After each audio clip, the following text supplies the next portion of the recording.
Bouclou du Mouhoun, Sahel, région de l'Est, plusieurs attaques ont visé nos forces combattantes. Elles ont été vigoureusement repoussées. Mieux, une coordination entre les vecteurs aériens et troupes au sol a permis d'infliger de lourdes défaites à l'ennemi et de récupérer du matériel. Le point avec Bienvenue Tonsa. Au cours de la semaine écoulée, plusieurs opérations ont été menées dans plusieurs groupements. Plusieurs attaques ont été repoussées et des actions offensives ont été menées, permettant de neutraliser plusieurs terroristes et récupérer du matériel de guerre et de la logistique. Ces actions ont été menées principalement dans la boucle du Moun, au Sahel et à l'Est. Par les airs, plusieurs opérations ont été menées avec succès, en parfaite coordination également avec les unités au sol.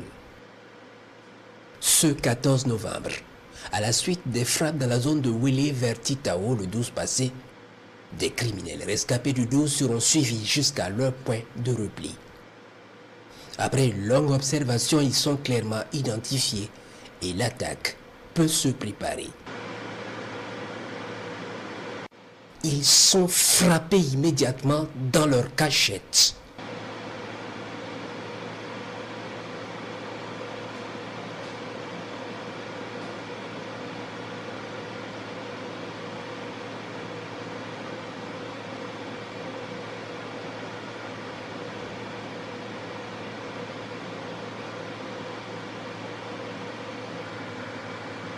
Les autres criminels rescapés autour vont prendre la fuite dans tous les sens.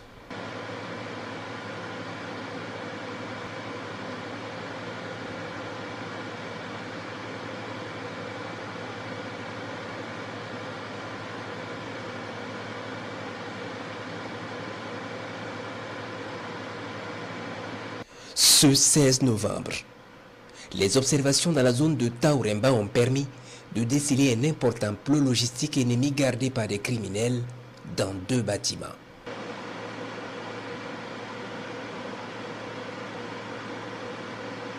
La position est verrouillée, puis frappée efficacement.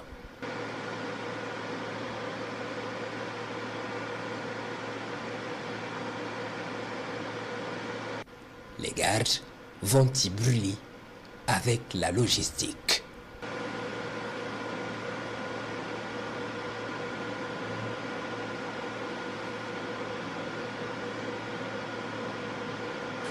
Ce 17 novembre, les observations ont permis de déceler plusieurs criminels à moto sur une position dans la zone de Titao. Ils sont minutieusement observés dans de grandes touffes et font des va-et-vient. C'est bien une base.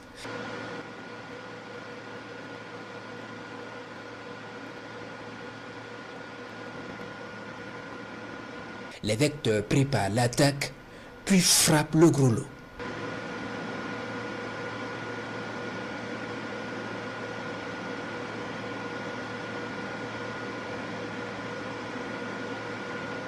Les rescapés fuient puis essaient de revenir récupérer du matériel ou sauver leurs camarades blessés.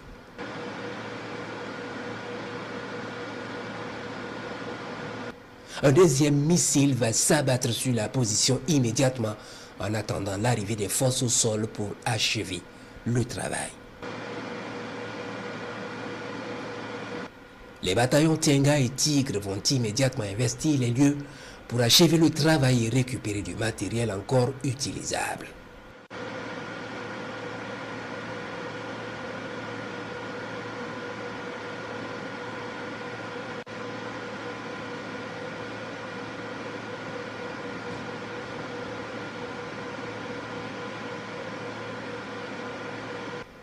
La base est complètement détruite.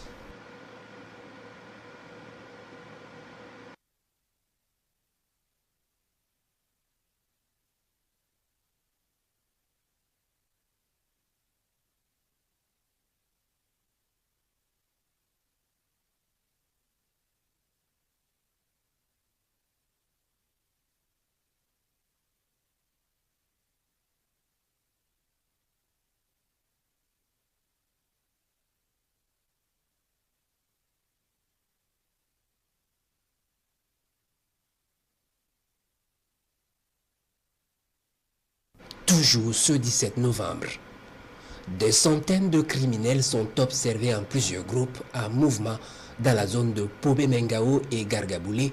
Ils cherchent à s'installer. Ils ont des mouvements dissuasifs et se croisent sans arrêt dans leurs mouvements pour brouiller les observations. Ils sont suivis. Un important groupe est suivi et se dirige vers Silgué à 10 km au sud de Djibo, où il s'installe sous de grands arbres. Une fois installés, les combattants du ciel lancent l'attaque. Un gros missile va fendre le ciel et s'abattre sur eux.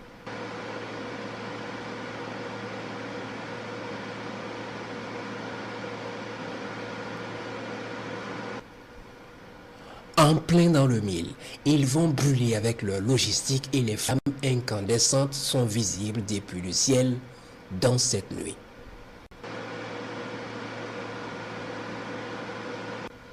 Les rescapés vont rester tapis dans cette brousse sous le regard patient des combattants du ciel. Le lendemain, 18 novembre, croyant le danger éloigné, ils sortent de leur cachette, se reconstituent et redescendent vers Gargaboulé sous le regard des combattants du ciel. Ils sont minutieusement suivis. Ils s'engouffrent dans une petite forêt et s'installent. Ils se croient sauvés. Pourtant, un puissant missile est en vol vers eux. Ils y sont frappés immédiatement.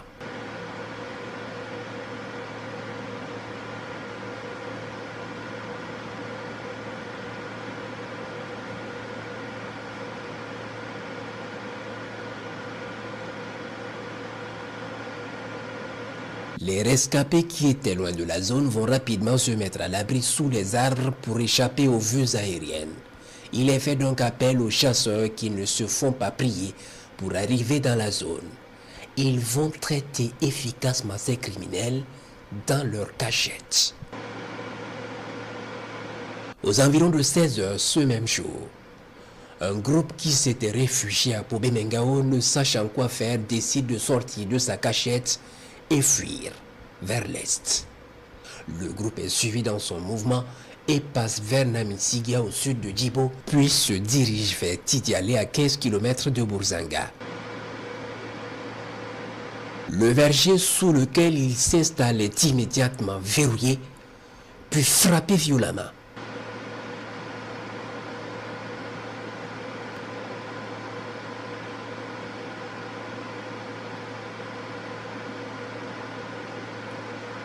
Les rescapés fuient se cacher sous d'autres arbres, mais les vecteurs seront sans pitié. Plusieurs missiles vont les frapper pour les détruire complètement.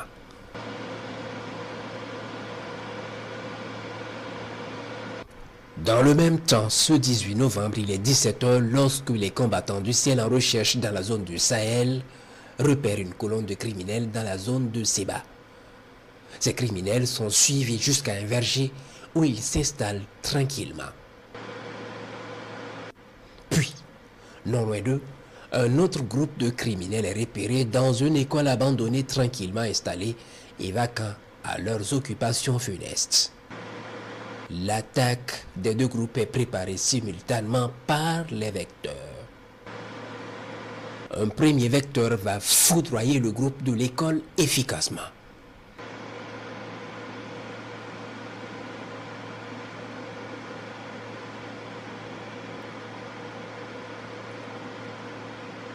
Puis en même temps, le groupe dans le verger est frappé par un autre vecteur.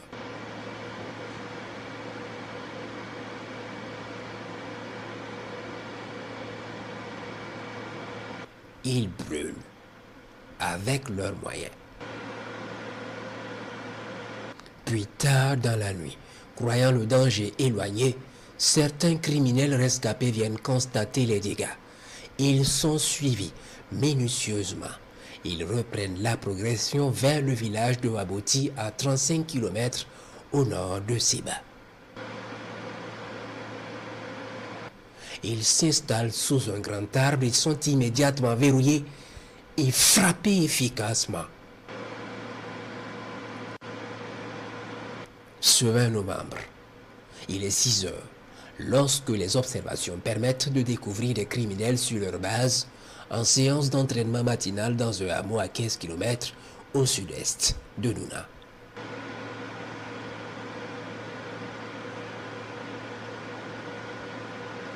Les combattants du ciel décident de leur apporter plus de chaleur en ces temps de froid matinal et ils sont immédiatement servis.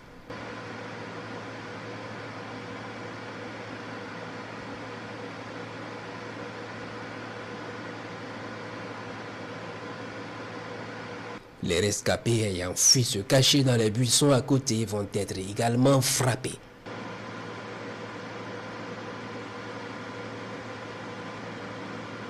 Quelque temps plus tard, d'autres criminels sont envoyés dans la base pour constater les dégâts et essayer de ramasser ce qui peut être récupéré. Ils sont suivis dans leur ratissage.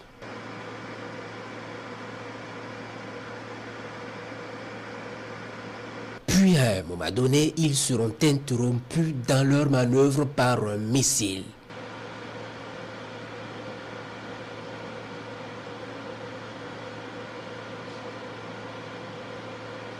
Et nos unités au sol vont immédiatement arriver sur la position et achever le travail.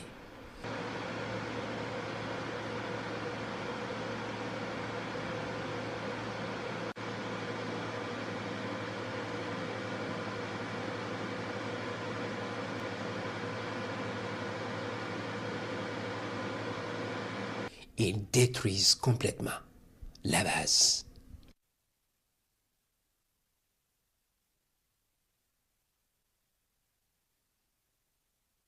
Ce 21 novembre, toujours dans la zone de Pobé-Mengao, les observations ont permis de repérer une réunion de cadres criminels dans le village de Kobo.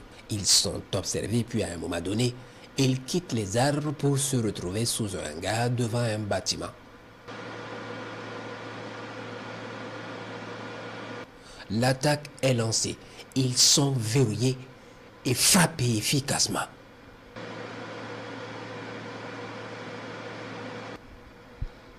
Ils vont cramer dans les flammes.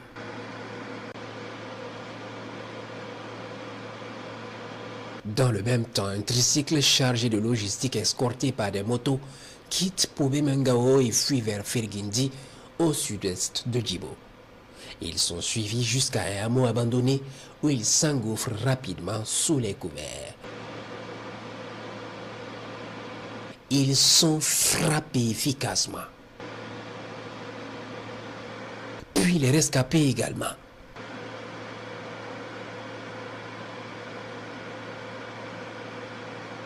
Dans l'après-midi de ce 21 novembre, il est 17h10, lorsque les vecteurs aériens sont alertés d'une attaque criminelle contre le village de Doualigou à l'est. Immédiatement, ils y mettent cap et voient les criminels en fuite vers le nord. Ils sont suivis jusqu'à Kogossi à 20 km de Yamba où ils s'installent sous de grands arbres.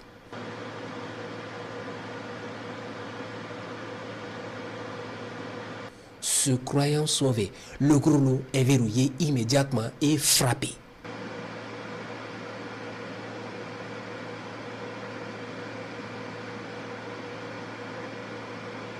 Les opérations se poursuivent.